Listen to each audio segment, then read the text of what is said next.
ట్రంప్దంతా పెత్తందారి మనస్తత్వం.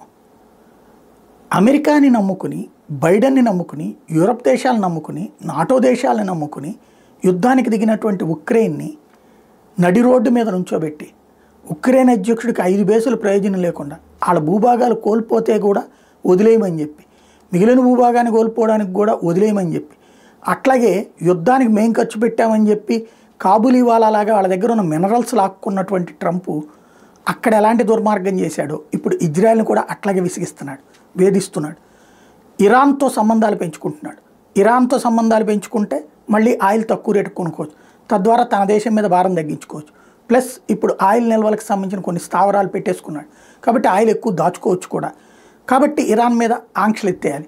ఆంక్షలు ఎత్తేయాలంటే ఇరాన్ మీద ఆంక్షలు ఎవరు ఒత్తిడి చేస్తారు? ఇజ్రాయెల్. ఇజ్రాయెల్ వాస్తవంగా అమెరికాను నమ్ముకుని యుద్ధం చేస్తుంది. ఎవరితో? ఇరాన్ తయారు చేసినటువంటి Hezbollah, Hamas, Houthi, Islamic resistance force, Islamic jihadist force.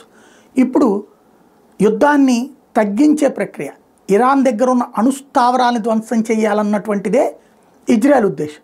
అలా కాకుండా అణు నిరాయుధీకరణ ఒప్పందం పేరుతో అక్కడ అణు ఆధారిత విద్యుత్ పరిశ్రమలకి సహకరిస్తానంటున్న ట్రంప్. ఆ పేరుతో రేపు పొద్దున వాడు అణుబాంబులే పెడతాడు, నువ్వు ఆగురా నాయనా అని అడుగుతోంది ఇజ్రాయెల్. వినకుండా ఇజ్రాయెల్ ప్రధానమంత్రి నెతన్యాహు మీద ఒత్తిడి తెస్తున్నాడు ట్రంప్.